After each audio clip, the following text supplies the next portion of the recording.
Hey everybody, welcome to the GMG review. Today I'm taking a look at Warzone Charadon Act 2, the Book of Fire, the follow-up to the Book of Rust, the first big campaign book for 9th edition Warhammer 40,000 from Games Workshop. This was kindly sent to me as a free sample for me to check out and for you guys to hear about, and I believe goes up for pre-order today on Saturday. So what is this? Well, this is the latest in the long now line, through 8th edition into now campaign books, updating various factions, introducing a few new odds and ends tidbits, and basically moving the plot line forward for Warhammer 40k. Right now we're in the Charadon subsector. We got Typhus doing his big crusade against the Forge Worlds there. And what this hotly features is the new Adeptus Sororitas stuff. We got some Warzone background, we got some campaign rules for playing legendary missions and running a multi-week campaign where you earn Warzone points. You can do cool achievements. You can roll it into like a Crusade narrative play game if you want.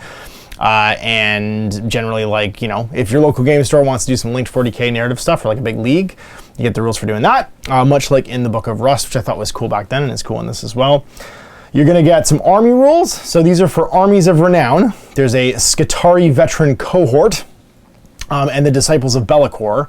And then you're going to get one data sheet for Bellacor himself in 40k, which I believe everyone's seen spoiled on Warhammer community, but I'll show it off anyway. And then you get a Kodak Supplement for the Order of Our Martyred Lady, the poster child of the Sisters of Battle, which, considering they are, I think, the most recent 40k codex, seems a bit odd. This is a bit like when in the previous Psychic Awakening books, the Chaos Space Marine Codex came out, and then like half of the rules that maybe would have been in that codex were just in the campaign book that came out the same week. It was very strange.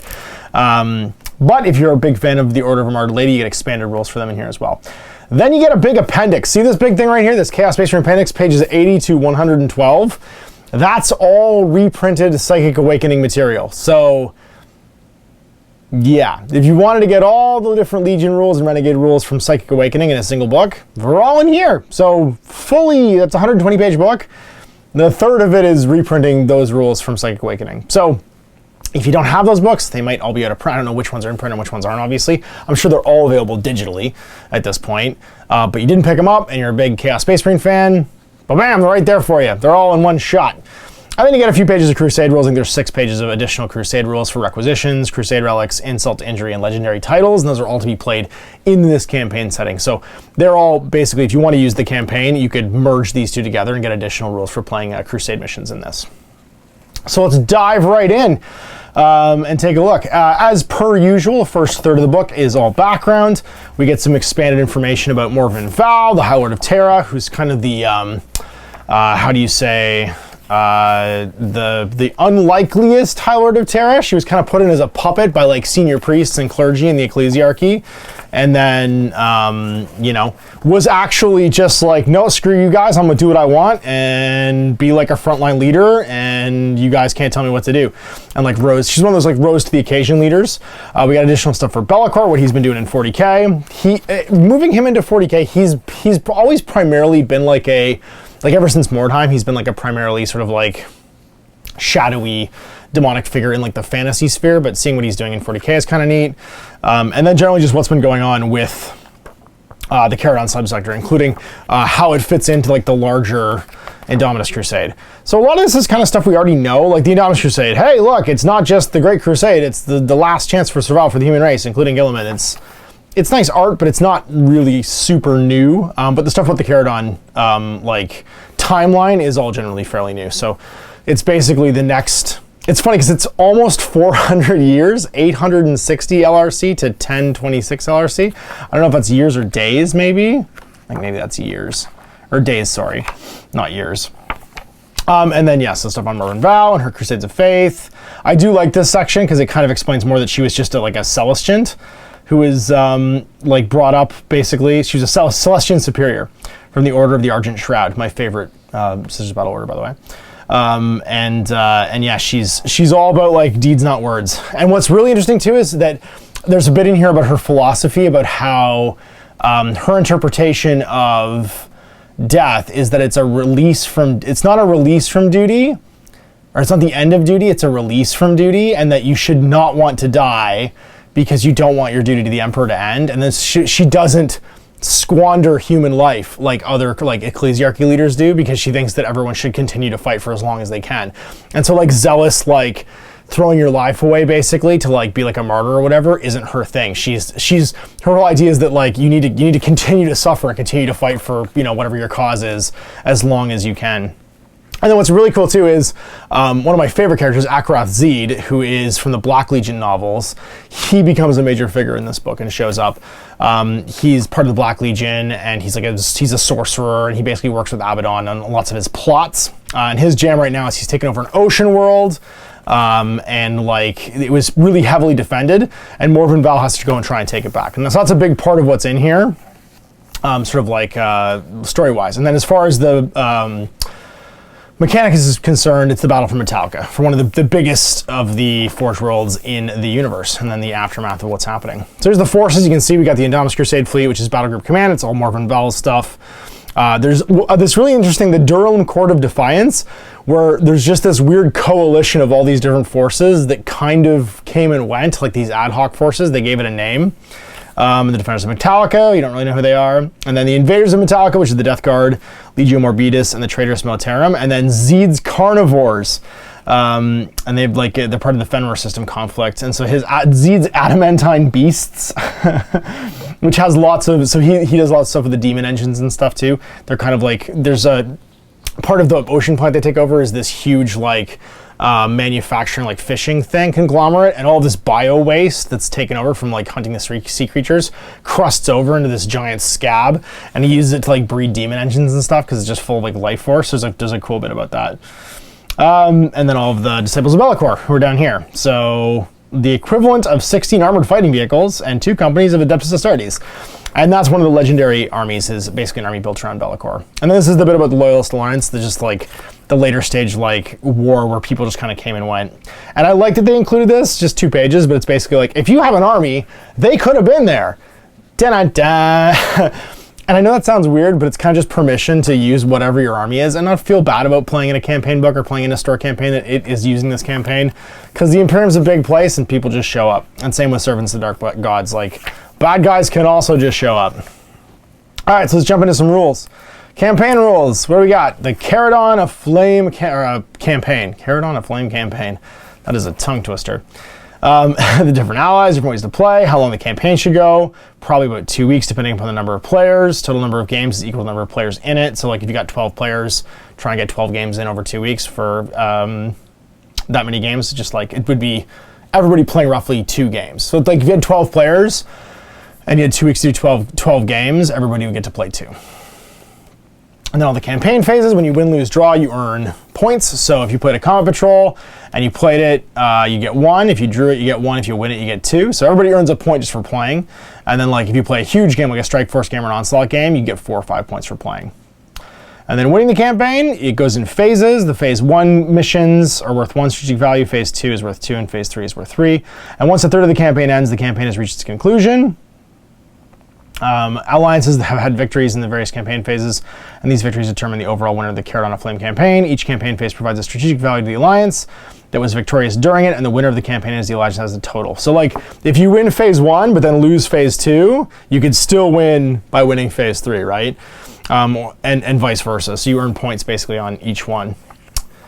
And then you get special CPs, requisitions and stuff. You're going to play as a Crusade game. And then all the Campaign Master's Edicts. I like these heroic achievements. If you do one of these things during a game, if you are just playing in like a standard store campaign, you earn 2 additional Warzone points for doing it. So like things like Mighty Duel. Your Warlord kills the enemy Warlord. You get if you're playing a Crusade, you get the box thing too. Your Warlord gets a battle honor. If you're just playing it in the store, you get 2 extra Crusade points.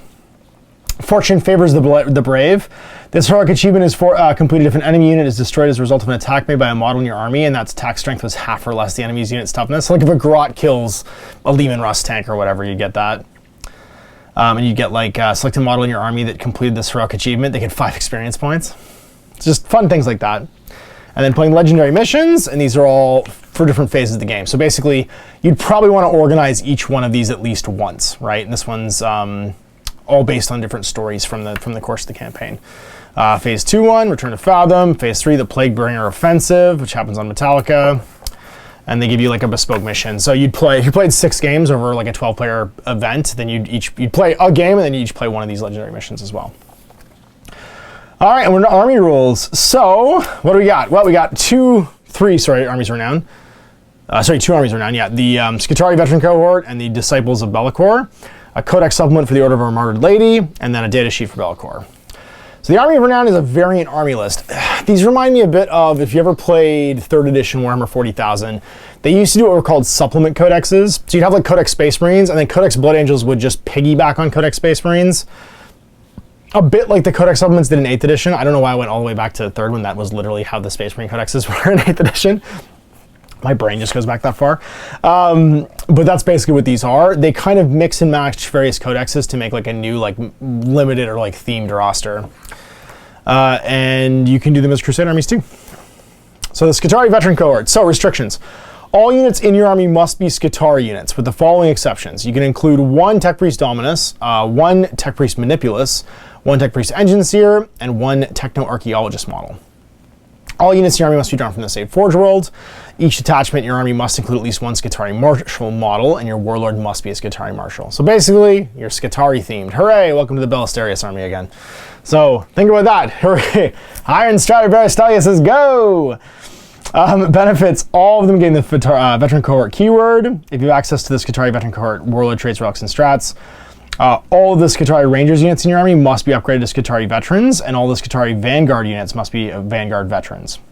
So Cohort Veterans, each time you upgrade a Skitarii Ranger or Skitarii Vanguard unit, its power ratings increase as shown in the table above. So it's kind of like your units are getting to be like Masters of the Chapter. You know what I mean? Or one of those like kind of upgrade things. It's 2 points per model or 1 power for every 10 models. Make a note on your army roster if you're doing it. So Ranger Veterans, they gain the Veterans keyword and the following abilities. +1 leadership and attacks, a 5+ invulnerable save, stealth optimization. Each time a ranged attack is made against this unit receives the benefit of light cover. If this unit makes a normal move, advances or falls back, they lose the ability until the start of your next movement phase. So if they just sit still, you get light color, so they're cover. So you're all Space Marines all of a sudden, basically. Yeah, 5+ invul, 3+ saves.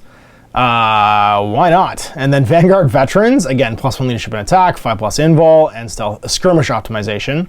Each time an advance roll is made, roll an additional d6 and discard the lowest. Each time this unit is targeted with a blast rule, they never count as containing 6 or more models, so you always have to roll for blast weapons. That's kind of cool. I mean, that one's better, just straight up. I mean, things that ignore cover obviously would ignore it, but 2 points per model for turning all of your Skitarii Ranger Veterans into Sisters of Battle, it ain't bad. Sisters of Battle with a better blessing save, it's a 5+ invulnerable save. And then your Warlord traits, calculate without diversion while your Warlord is on the battlefield. Once per battle, while it's on the battlefield, once per battle, if the Protector Imperative is active in your army, if you use the Binaric Offense stratagem, see below, at the end of the phase, it costs 1 fewer CPs to a minimum of 0. So that one is 3 CPs normally, it would cost you 2 if this guy's your Warlord. Use a stratagem in the shooting phase, select 1 enemy unit and 2 Skitarii Veteran Cohort core units from your army. Till the end of the phase, models in those 2 Skitarii units can only target that enemy unit. Each time a model in one of those Skitarii units makes a ranged attack, add 1 to the wound roll. So few things that add to wound rolls.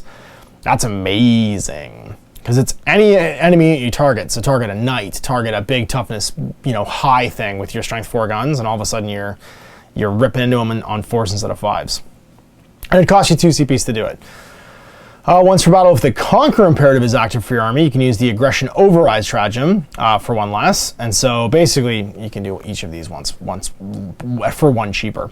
So Aggression Override would be free. Use this in the fight phase, select 1 Skitarii Veteran Cohort unit from your army. They made a charge move until the end of the phase, add 1 of the attack characteristic models in that unit. I mean, they're just Skitarii, like they're not great in melee, but 3 attacks per guy, I guess that's okay. That's probably why it's free. And then once per battle, if the Bulwark Imperative is active in your army, you can use the Bionic Endurance stratagem for 1 fewer CPs. So it's 2/3, which is, if it's power rating 10 or more, it costs 3, otherwise it costs 2. So it costs you 1/2 once per game. Use stratagem in any phase when a model in your Skitarii Veteran Cohort core unit with your army would lose a wound. Till the end of the phase, you get a 5+ wound shrug. and that's it. So you get a 5+ wound shrug in addition to your 3+ save and your 5+ invul, once per game for 1 or 2 or 2 or 3. And then the last one is, once per battle with the aggressor imperative is, the Expedited Purge protocol can go off. Use stratagem in your movement phase when a Skitarii veteran cohort unit from your army advances. That unit's eligible to declare a charge still. And it's free or 1 CP, depending on the cost. That's Rangers, it's 1. If it's Vanguard, it's 2. Sorry. Use this movement phase when a Skitarii veteran cohort core unit. That unit's eligible to declare charge with this even in advance. If it's a Skitarii Rangers or Skitarii Vanguard unit, it's 1, otherwise it costs 2. Oh, sorry, everybody gains veteran cohort, that's why. Yeah. It's just the Rangers and Vanguard get the upgrades. Yeah, so you could do it with anybody. You could do it with anybody who wanted to, who is Skitarii. And then your relic, the Cantic Thrallnet, can go to a Skitarii veteran cohort warlord. Or to a marshal. If your command phase, you can select 1 friendly Skitarii veteran cohort unit within 9 of this model, or you can select 1 friendly Skitarii veteran cohort core data tether unit anywhere in the battlefield. Then select 1 Doctrina imperative. Until the start of your next command phase, that Doctrina imperative is active for that unit, even if it's already been done during this battle. Selecting a Doctrina imperative with this rule does not prevent you from selecting it to be active in a subsequent battle round, so you can do it early or late. If a unit has a rule that allows it to ignore the deprecation effect of the current active Doctrine Imperative, that rule only applies to the one of the Doctrine Imperatives that are active for this unit, so your choice. Pick one, not the other. And that's it. There you go, Skitarii Veteran Cohorts. So you make your infantry real good. You still get to use Ballistariuses and stuff like that. I feel like there's some play here, because like, those Ballistarius are amazing, the Iron Striders. And your infantry would just become infinitely better, and you can still get Tech Priests, right? So you're moving on to just Skitarii, but I guess you wouldn't get your whatchamacallit core guys, your Cataphracts and stuff like that, but you're replacing it with like more, I guess they already have 3+, 4+ saves. If you're looking to score objectives, your model count's just going to be higher, and I think that's worth it in and of itself. Because Skitarii are 10-man units, 5-man units. Being able to take 10-man units of 3+, 5+, with potentially a 5+ wound shrug for CPs, you're going to hold zones longer. So I think there's some play here. I mean, I don't think it's amazing, but at the same time, you're leaning into your big shooty Iron Striders and stuff anyway, so having more durable troop choices that can be OBSEC, you're already taking the Marshals and stuff because they have amazing relics. This is a pretty good list. I think you're going to see some play with this one. We got our Kodak Supplement for the Order of Our Martyred Lady. So some rules in this section refer to an Order of Our Martyred Lady detachment. It's where they're all Order of Our Martyred Lady keyword. Hooray, that makes sense. If your warlord trait can be, if you have Order of Our Martyred Lady character, they can have one of the following 3 warlord traits. So Saintly Example, in addition to this warlord trait, this warlord has 1 randomly generated warlord trait from the Sororitas warlord traits. Each warlord trait in your army must be unique, so reroll duplicates. If this warlord is destroyed, you can immediately select 1 Order of Our Martyred Lady character model from your army that does not have a warlord trait, then select a warlord trait for that no model in your army already has. Until the end of the battle, that model gains that warlord trait, and for all purposes, now you're a warlord. If any mission objective is triggered by it, you have to kill this guy too. So basically, you get a backup warlord you can make a trait for on the fly, and still get a warlord trait. So that's it's like a double trait on one person, and if they die, you get to tap somebody else to become a warlord. Very useful game-wise. St. Catherine's Legacy, the Spirit of the Martyr Sacred Rite, is active for this warlord in addition to any others that are active for your army. This warlord is the following ability, St. Catherine's Legacy, it's an aura. While a friendly Order of Our Martyred Lady units within 6 of this warlord, the Spirit of the Martyr Sacred Rite is active for your army. For that unit, each time you roll a d6 when a model is destroyed, the attacking model suffers a mortal wound on a 5+, so your bounce back goes to 5s. And then Martyr Strength, for each wound this warlord is lost, add 1 of their strength and attacks for a maximum of +2 each. So if you have 2 wounds on you, you're +2 strength and attack. So like Sacred Blade, you're looking at like I think Sacred Blades are +2, +1, I can't remember exactly. I think they're strength 5, maybe strength 4. Anyway, strength 6 all of a sudden, be pretty good. And then Order of Our Martyred Lady Relics, the Blades of Sacrifice, goes for a power sword. It's +1, -3, 1 damage, but each time the bearer is selected to fight, you can channel the bearer's soul. It's story sounding. If you do, the bearer loses between 1 to 2 wounds. Can't lose more wounds than you have. If the bearer channeled their soul, then until the end of the fight's resolved, each time an attack is made with this weapon on a successful wound roll, the target suffers a number of mortal wounds equal to the number of wounds this model's lost when channeling their soul, and the attack sequence ends. That's a bananas sword. So I'm gonna put 2 wounds into this attack, and if you make your wound roll, you take a number of mortal wounds equal to the number of wounds this model's lost when channeling their soul. So Martyr's Strength, take 2 wounds, become Strength 6, attacks Toughness 5 guy. Use that. Oh no, there's the +1 wound thing was for somewhere else. But yeah, all of a sudden you maybe be near the Palatine lets you reroll 1s, or even put this on a Palatine. You could go in and just be like, okay, I wound you. You'd be +2 attacks, so you'd take the 2 wounds. This would trigger. Palatine has, I think, 4 attacks, 6 attacks, do 12 mortal wounds. Just walking like, and just like blow something up. That's a wombo of a combo right there between Martyr's Strength and Blades of Sacrifice, because they just go together. Bam, you're dead. Helm with a Fiery Heart. Once per battle before making a saving throw for the bearer, this relic's Saintly Blessings can be activated. If they are activated, then until the end of the phase, the bearer has a 2+ invulnerable save. This invulnerable save can never be re-rolled. The Scepter of Vengeance replaces the Mace of the Righteous. It's ×2, -2, 2 damage. Each time this attack is made against a Tyranid unit, add 1 to the wound roll, because they don't like them bugs. And then Candela Scroll, Magifier only. While the friendly Order of our Martyred Lady, once per battle in your command phase, you can unveil it. If you do so until the start of your next command phase, you gain the following ability. While a friendly Order of our Martyred Lady character or Order of our Martyred Lady core units within 6 of the bearer, add 1 of their attacks. All right, so yeah, let's go Blades of Sacrifice, Martyr's Strength. Make a Palatine the Warlord. Oh, actually, no, she wouldn't benefit from her own aura. Actually, no, the only core units would anyway, so it wouldn't matter. I'm trying to think of like how you get to reroll sweet wound rolls. Anyway, potential for like, if you've got 4 to 5 attacks, you instantly take 2 wounds for the Blades of Sacrifice, and then go to your Strength and Attacks +2, and then go murderize some folks. It's real good. It's gonna get used, that combo. And we got some special strats. So for the Order of our Martyred Lady, you're gonna get some Vengeance for Armageddon for 1 CP.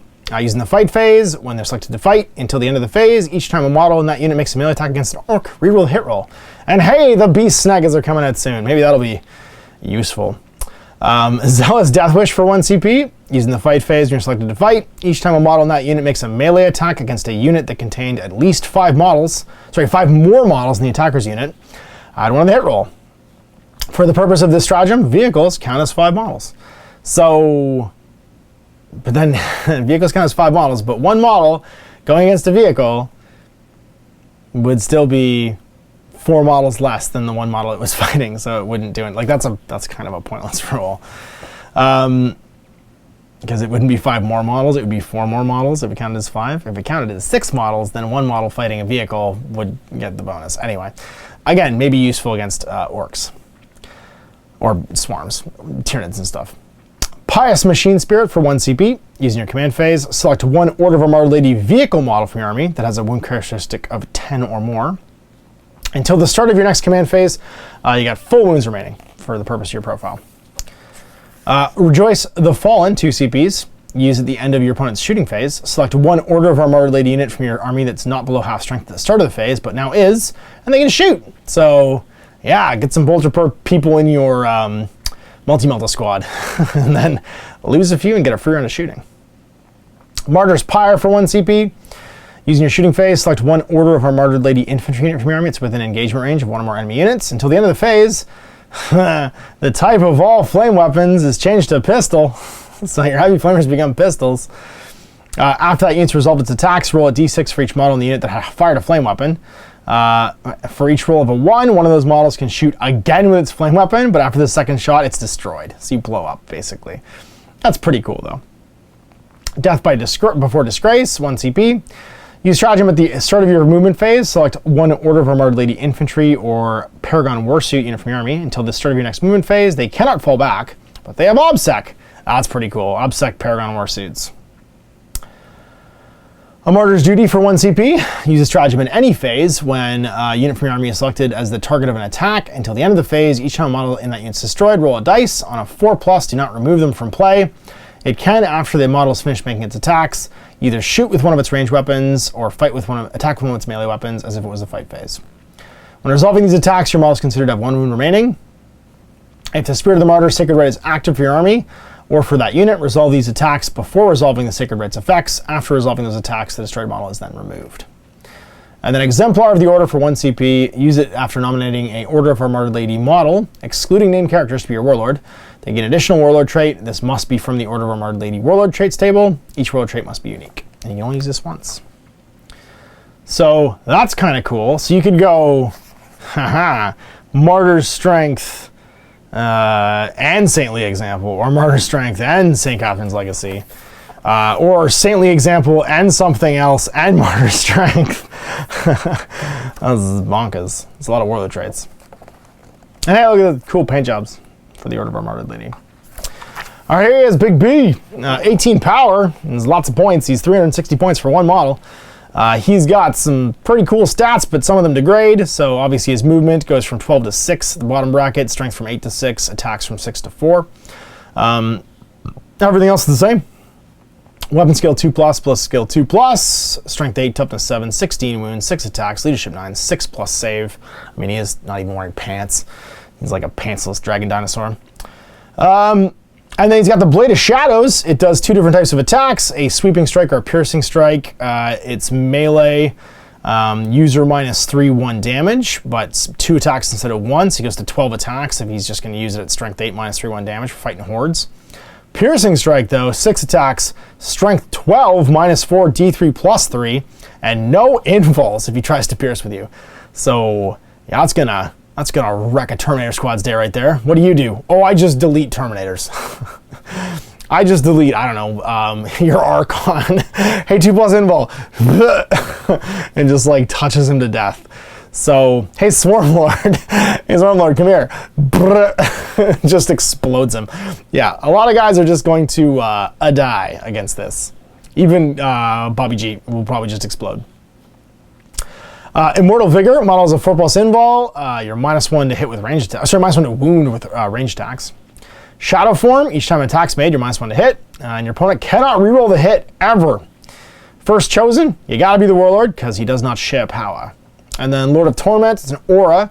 On enemies within 6, subtract 1 from the leadership of the unit. And each time a combat attrition test is taken, you're -1. Dark Master aura. Demons and Disciples of Bellacor can reroll hit rolls of 1. Within 6, and it's not core, just anyone who's Demon or Disciples of Bellacor. Anyone. And then Spiteful Jealousy, if your army's Battleforged, you cannot include this model in a detachment that includes any other Demon Prince. He hates them. Each time this model makes an attack that targets a Demon Prince, you can reroll the hit roll and reroll the wound roll. He will just belly a Demon Prince too. Because, yeah, he's going to go up with strength 12, 6 attacks, 2s. Wait, and I think he gets his own rerolls. No, he doesn't. No, he doesn't, because he's not Demon or Disciples of Bellacor. He's Demon Prince. They screw him out of his own rerolls. Interesting. Yeah, he doesn't have the Demon keyword. He's Monster Character, Psyker, Fly, Demon Prince, Bellacor, but he doesn't have Demon or Disciples of Bellacor unit. Oh, hang on, he might get Disciples of Bellacor. Your Warlord must be Bellacor. Never mind. With the exception of Bellacor, you cannot have anybody else. Okay, hang on a second. Does he get it? That's going to be the thing. Who gets the Disciples of Bellacor keyword? We'll look through anyway. That's his stuff. He gets to manifest 2 psychic powers and deny 1, and it knows Smite in addition to 2 from the Noctic Discipline, which comes in later on. Alright, so Disciples of Bellacor is an army of renown. Like I said, your Warlord must be Bellacor. Nobody else, nor the Demon Princes. He hates them forever. Your army cannot include any Bloodthirsters, Lordess Changes, Great Unclean Ones, Keepers of Secrets, Demon Engines, World Eaters, Thousand Sons, Death Guard, Emperor's Children, Chaos Knights, Titanic Traitoris, Khorne Berserkers, Rubric Marines, Plague Marines, or Noise Marines. So no cult troops, period. Get out. You cannot include more Chaos Cultists than Heretic Astartes Infantry, excluding character units in each attachment. You cannot include a second Demon unit in your army until you have 1 from each of the allegiances. You cannot include a 3rd one. So basically, if you're going to take a Khorne Demon unit, you have to have a Tzeentch, a Nurgle, and a Slaanesh before you can start having another Khorne. So Everything's in balance. Benefits.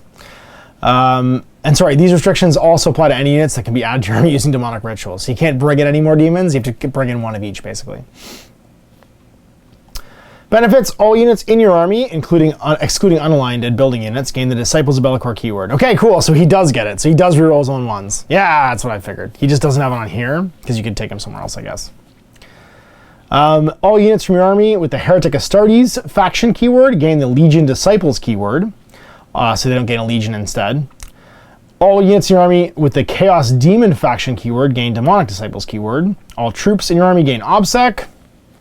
If a detachment contains any units with the Chaos Demon faction keywords, it can use stratagems, relics, and warlord traits as if it was Chaos Demons. And same for Heretic Astartes. Detachments never count as a Legion detachment, and you cannot use any Legion-specific stratagems, relics, warlord traits, or whatever. So you have to use, that's why you become a Disciple Legion. You have access to the Disciples of Bellacor Strats. Disciples of Bellacor Psychers in your army can generate their psychic powers from the Noctic Discipline. Demonic's Disciples characters do not gain a Demonic Locus, but instead gain the Locus of Shadows. And Legion Disciples units in your armies cannot have a Legion trait, but instead use the Disciples of Shadows ability described below. So for your Locus, it's an aura. While a friendly Demonic Disciples unit is within 6 of this model, each time a range attack is made against that unit, your opponent cannot reroll the hit roll, and the attacker is more than 12 away, subtract 1 from the hit roll. So you're -1 to hit from over 12. You basically become a Laytok for demons. And you can't reroll the hits. And then Disciple of Shadows, this goes on your Legion units. Each time a combat attrition test is taken, add 1 to the result. And each time a ranged attack targets this unit, if the attacker is more than 12 away, -1 to hit. So you're all -1 to hit from over 12. And you get +1 combat attrition. Warlord trait. If Bellacor is your Warlord, it has to have the Warlord trait. Cool. Shadow Lord. In your command phase, select 1 Disciples of Bellacor unit, excluding vehicles, within 9. Until the start of your next command phase, each time a model in that unit makes an attack, reroll the hit. So just full rerolls for 1 unit within 9, and everybody else rerolls 1s within 6. Stratagems. 1 CP for Shadow Pact. Use the stratagem in your command phase. Select 1 Legion Disciples infantry unit. There's so much gobbledygook in this one.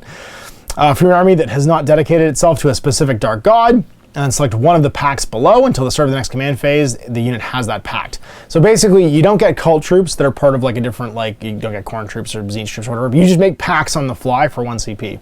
So Pact of Blood, +1 attack. Pact of Fate, 5+ invul. Pact of Plague, +1 toughness. Pact of Excess, add 1 to your move characteristic and 1 to advance and charge rolls. That's actually kind of cool.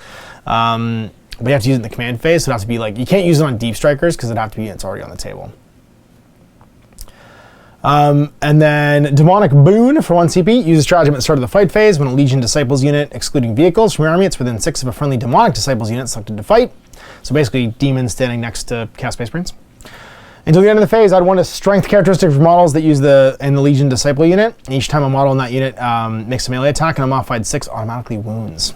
So +1 strength and auto wounds on 6s, that's pretty cool.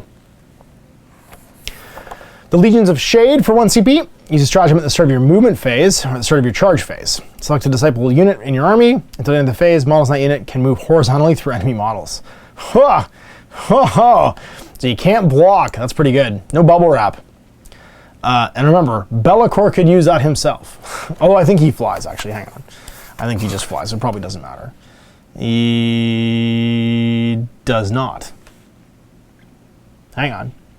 Mortal Vigor, First Chosen, Spiteful Jealousy, Lord of Torment. Nope, just moves 12. Never mind. Got big wings, doesn't fly. Oh, no, fly. There it is. Sorry, that's the key. It's so little, it's in between everything. I was like, what? Where did it go? Yeah, he flies. Okay, thank God. I was thinking for a second that he had these giant wings and he couldn't fly. Mortal Boon.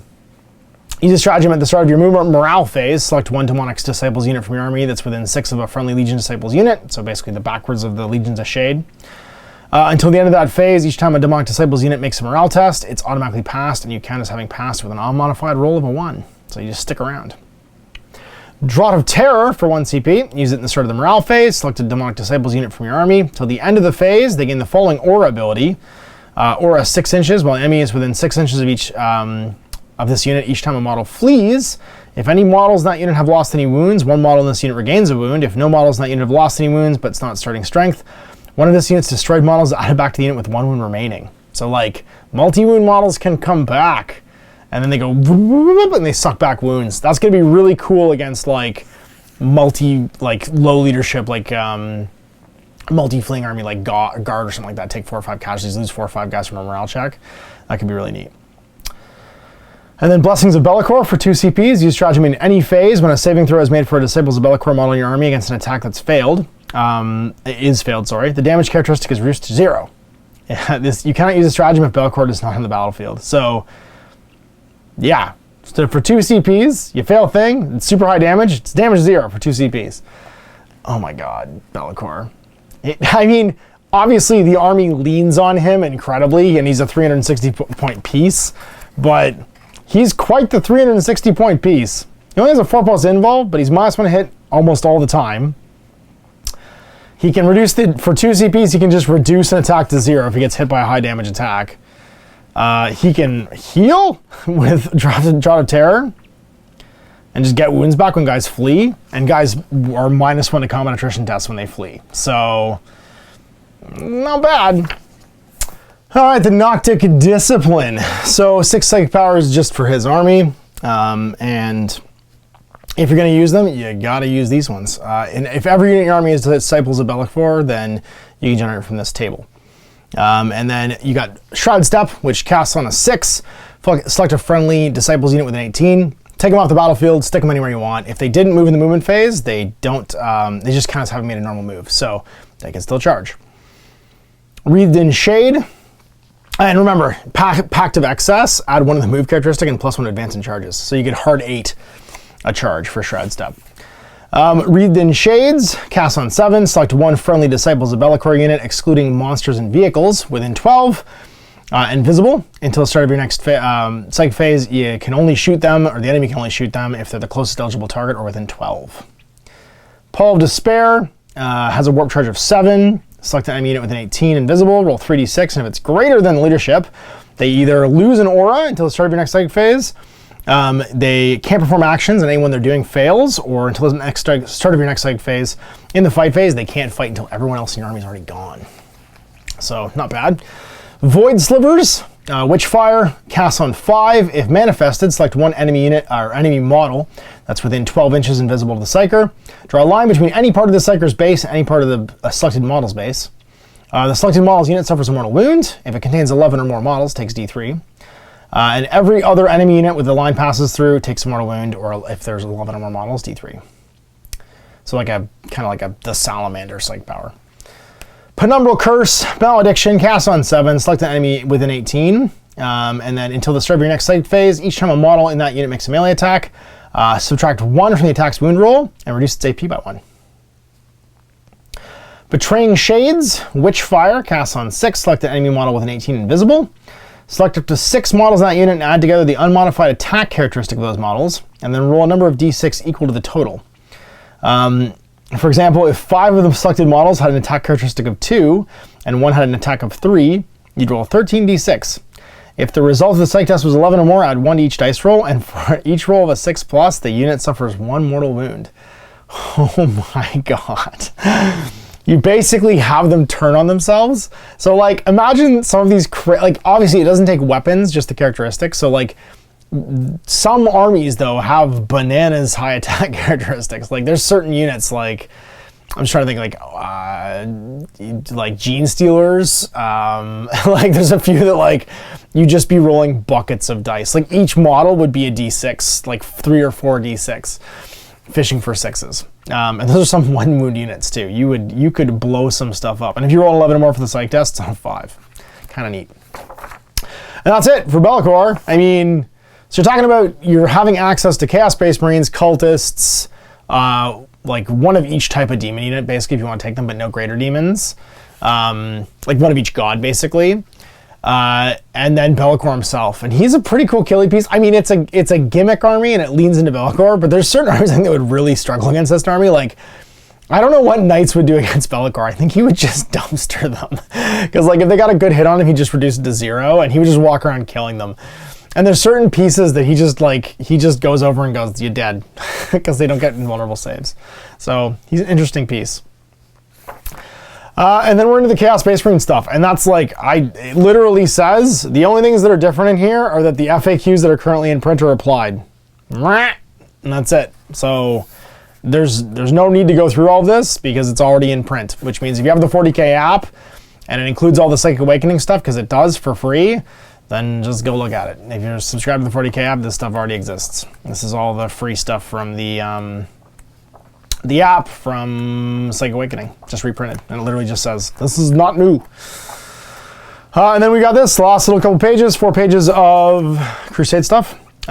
So it includes a new way to apply a battle scar to your opponent. It's called Insult to Injury, which is kind of neat. Legendary titles just for this Crusade zone, and then requisitions and Crusade relics. So requisitions, heroic victory. You can select 2 heroic achievements instead of 1. Kind of neat. Legendary exploits, further war efforts, purchases requisition just before you play a Charadon Flame campaign battle. The asset requisition costs you 0. So it's just neat things for doing campaign games. Some cool relics. The Charadon Flame character model gains heroic rank. You can have one of the following relics of antiquity. The Crown of Shadows. Chaos infantry model only. Select 1 chaos unit with the 9 of the bear until the start of your next command phase. Each time a model in that unit can make an attack, you can reroll the hit roll and you can reroll the wound roll. So, hey, obliterators, because it's not vehicles or monsters, but the Crown of Shadows would just make your obliterators bananas. Reroll everything, obliterators. Anyway, this is why these aren't tournament items. And then Insult to Injury. These are really funny. During a Crusade of Flame campaign, if a Charadon of Flame Warlord fails an out-of-action test after a battle, your opponent can choose to spend 1 rec point to add Insult to Injury. If they do, your opponent selects one of the results on the right, which you must note on your order of battle. Your opponent then gains the listed reward, your Warlord gains a score to settle, and your Warlord automatically gains the associated battle scar instead of applying the battle scar devastating blow.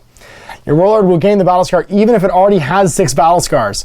So basically, a score to settle means each time a unit from your Crusade force gains a battle scar as a result of Insult to Injury, if it was destroyed by an enemy unit, make a note of that unit on your Crusade card. Your unit has a vendetta against them. Until this vendetta is resolved, each time a melee attack is made by a model in your unit with this vendetta against that enemy unit, you get to add 1 to the hit roll and 1 to that attack's wound roll.